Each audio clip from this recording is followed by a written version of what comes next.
Hey everybody, what's up and welcome to another episode of Pop Issue. I am back in Washington, D.C. today and so excited to be at Rock the Vote HQ. Of course, everybody knows this brand and of course what the organization does, but I am going to get some more insight regarding some upcoming issues that are dealing with, of course, the 2012 election, and I have Chrissy here who's going to give me the whole scoop. So, Chrissy, we were just talking a little bit off camera. You've been here a while. This is your second national election, so you're completely a pro. And so I'm really excited to get, your point of view on a couple of things. Sure. As I was saying, of course, everyone knows, Rock the Vote. So it's not really about that as it was back in the day when I was working at MTV. I'm sure there are different challenges now. So what is it, while you're working, during your day, what's the biggest thing that you are kind of focused on in terms of what you're trying to do?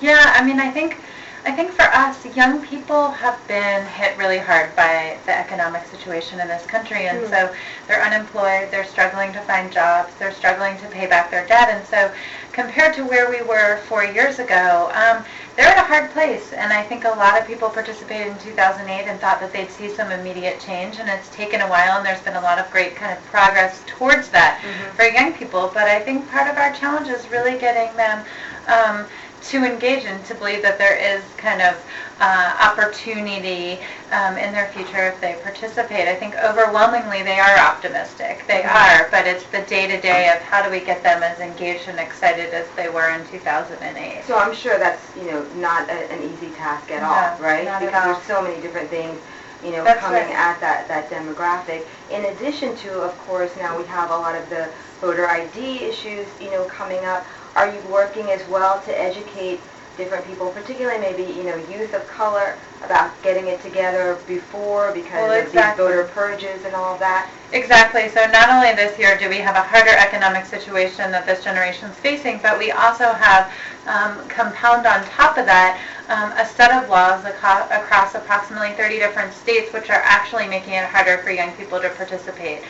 So instead of really opening up our system and creating a 21st century electoral system, we have now rolled back. So eliminating things like early registration, same-day registration, early vote, and now requiring people to show an ID at the polls. These are all things that are going to make it super challenging for young people to participate. And the majority of people, as we say, outside this little beltway that we live in here in Washington, D.C., they don't know that this is happening. And so part of our job, and yes, part of our work, a core component of our work, is to educate them on these new policies, these new pieces of legislation, and make sure that when they go to the polls on Election Day, that they're prepared with whatever information they need. Interesting. And are you going to be bringing in, of course, we all remember Madonna wrapped in the American flag. Are you going to be bringing in other recording artists, kind of support and voice to be able to help get that out? Are you guys using more digital media? Is it a combo? What can people look forward to? Yeah, it's definitely a combination of all that. I mean, core to Rock the Vote's history, as you just said, one of our first PSAs was Madonna. We've always used artists and music as a way to really engage young people in the conversation. So, of course, this year we're out on tour with folks like Jason Mraz and a number of other artists. We'll be hosting major events at both of the nominating conventions. Yes, and kicking off a bus tour this fall where we'll visit approximately 20 to 30 college campuses and engaging them through music.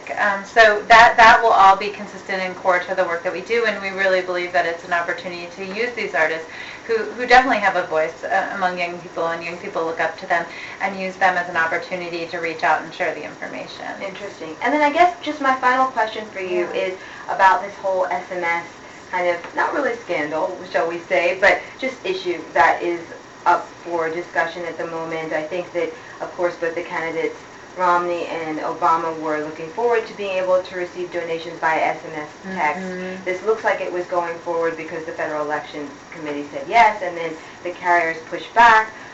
Does this play into anything at all that maybe you would do with Rock the Vote, or do you just have an opinion on it, one way or the other? And do you think it's going to change, or is this, going to be it for this election? I don't know. I think, it's up in the air right now. That's a good question. I mean, for Rock the Vote, we started to build our mobile list just prior to, I guess in 2007, and have one of the largest mobile lists in politics right now. And so we use that list to turn young people out to vote. We've seen You're sending out SMS texts. We do. We send out SMS messages out around voter registration deadlines, around cool music opportunities, election information, and most importantly, we've seen a 3 to 4% percentage increase in people who turn out to the polls based on getting a text message that day that says, here's where you go. It's really immediate. It's immediate, and it's right there on their phone, and they've got the information. So mobile is critical to all of our campaigns. We're doing some cool new things with QR codes on some fashionable T-shirts and have a number of different ways that we're engaging. We have not used mobile as a fundraising opportunity. It's not something that we've tried with this particular demographic. I think there's varying views on how that would work.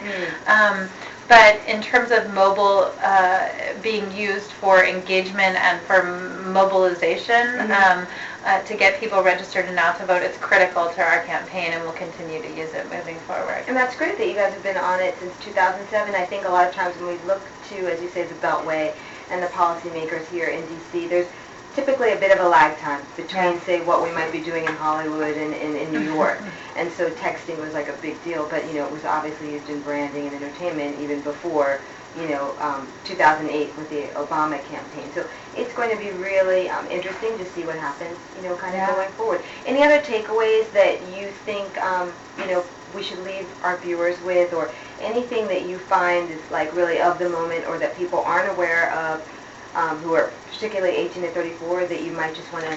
Yeah, I think you touched on it earlier with the voter ID laws. I would just urge everyone to get information, and we'll share that on rockthevote.com and electionland.com about what the new policies and procedures are in your state, because they have changed in many states, and we want to make sure that everybody knows about them and that they're prepared. And in some cases, that could mean getting a new form of identification before they head to the polls. So I think that's going to be critical as we approach this election. Okay, so be organized, be alert. That's right. Pretty much that's all I can say. Yeah. All right, everybody, thank you so much for watching. This has been Lauren deLisa Coleman for the Glass LDC site. Stay tuned for tomorrow's video.